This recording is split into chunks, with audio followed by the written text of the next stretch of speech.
Godina Gujii lixaa magaalaa Bulee Horaatti hojiin tajaajila lammummaa dhaabbii biqiltuu fi manneen harka qalleeyyii ijaaruun eegalame. Hojiin tajaajila lammummaa kana irratti qaamoleen nageenyaa, hojjettoota mootummaa fi hawaasni magaalichaa fi dargaggoonni magaalichaa hirmaatanii jiru.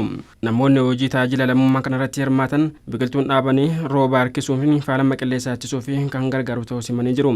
Biqiltuun dhaabamaa jiru biqiloota nyaata namaa fi gaaddisaaf ta'an waan ta'eef qilleensa gaarii harkisuu fi miidhagina magaalaaf kan dabalu ta'uu simanii jiru. Biqiltuu dhaabuun bokkaan harkisa lammaffaa faalama qilleensaa garaagaraa irraan oolcha.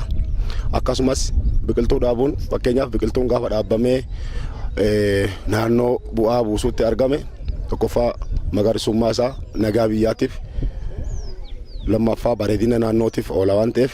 Barbaachisummaa isaa immoo tokko yeroo ga'an inni nyaataaf oolan namoota tokkoo fi bu'aa gaarii kennaa. Inni lammataa immoo qabbanaa fi qilleensa gaarii. Biqila kana dhaabuun gaawaan hin taanee fi yeroo yeroon kunuunsa isaa irratti hojjechuu akka qabanis himanii jiru. Haaluma wal fakkaatuun manneen harka qalleeyyiin ijaaramuuf jiraachuus dubbatanii jiru. Hojii hojjennu keessaan hojiin gaariin hojiin jalqaba tokko yeroo itti kennuu hin dandeenye hojii tola ooltummaa kana nama tokko gargaaruu qabna.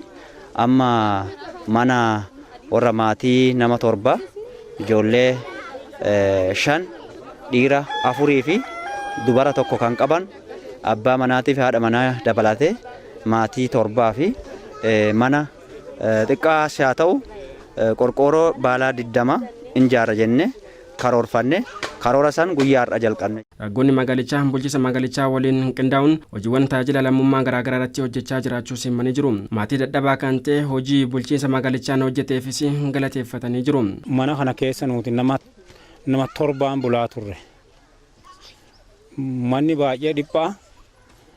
Mana dhiphaa sana ammoo mukallee qannu rakkoo mukaa akka malee sanuuyyuu makaraa meeqaan daballee jaarii isaa muka dandeenneen bitannu.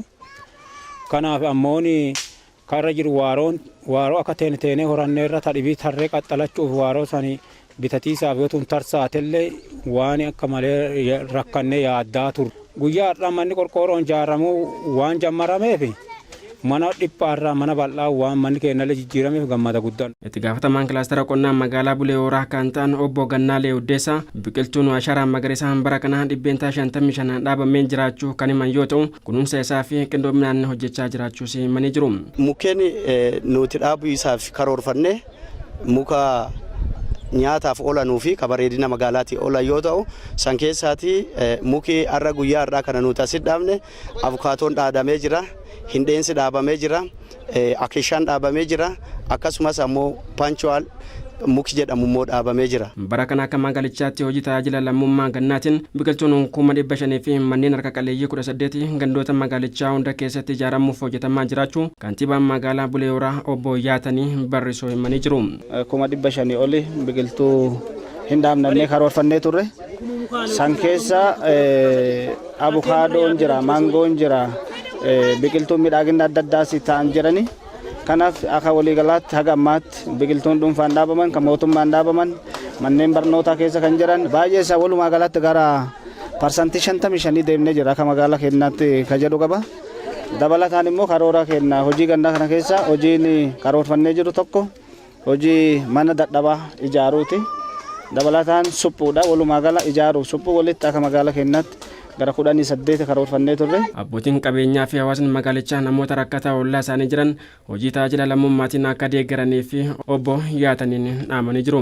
Abbootii qabeenyaa magaalaa keenya keessa jiranuuf hojjettootas magaalaa keenya keessa jiranuuf hojiin kun hojii tolaan kafaltii tokko ala hawaasa keenya miidhamaa jiranuuf hojjennu waan ta'eef hojii kana ji'a gannaa kana keessa hojii tola ooltummaa akka mootummaalletti hawaasi bal'aan hiriiree mootummaa cinaa dhaabatee hojjetaa jiru waan ta'eef